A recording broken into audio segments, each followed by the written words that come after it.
سامان جہاد پر مال خرچ کرنا یہ جہاد میں مال خرچ کرنے کے سارے اجر رکھتا ہے. مثلا کوئی آدمی اپنے لیے گھوڑا خریدتا ہے، اپنے لیے اسلحہ خریدتا ہے، اپنے لیے جو ہے وہ جہاد کا سامان خریدتا ہے، تو یہ اس کو پورا ویسے ہی اجر ملتا ہے جیسے جہاد میں کوئی شخص مال صدقہ کرتا ہے تو اللہ رب العزت کی طرف سے اس کو 700 گنا بڑھا کر دنیا آخرت میں اس کا اجر دیا جاتا ہے. تو ایسے ہی اس شخص کو بھی اجر ملتا ہے جو جہاد میں اپنے اوپر مال خرچ کرے،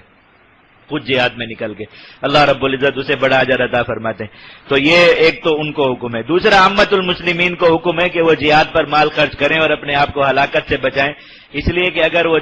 امام حسن بصری رحمۃ اللہ علیہ نے لکھا کہ وہ اگر جہاد پر مال خرچ نہیں کریں گے تو مسلمانوں کے لشکر کمزور ہوں گے اور جہاد کمزور پڑے گا. اس لیے کہ جہاد کو اللہ رب العزت نے جان و مال کی قربانی کے ساتھ موقوف کیا، تو کچھ لوگوں کی جان اور کچھ لوگوں کا مال اس سے مل کر یہ جہاد کا نصاب بنتا ہے.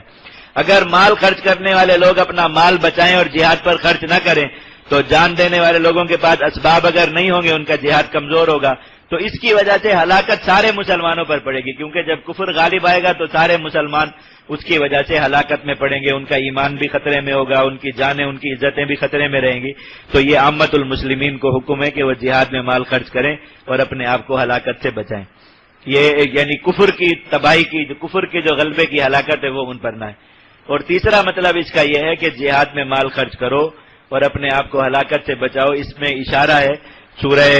جو منافقون کی آخری آیت ہے اس کی طرف. اللہ رب العزت نے وہاں پر شدید وعید دی ہے کہ ایک انسان اگر زندگی بھر مال سے بھی یعنی جہاد میں شرکت کا کم سے کم درجہ ہے مال سے جہاد کرنا، جو حدیث شریف انشاءاللہ وہاں پر عرض کروں گا، مسلم شریف میں بتایا گیا، ابو داؤد شریف میں، کہ ایک مسلمان کے لیے جہاد میں شرکت کا جس شرکت کے ذریعے وہ ترک جہاد کی وعید سے بچ سکے اللہ رب العزت کے کم سے کم درجہ کیا ہے؟ کم سے کم درجہ یہ ہے کہ اتنا مال خرچ کرے جس سے کسی مجاہد کی ضروریات کی کفالت ہو جائے. کم سے کم درجہ جہاد میں شرکت کا یہ.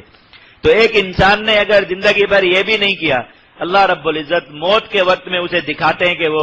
اس کے اس گناہ کا عذاب کیا تھا،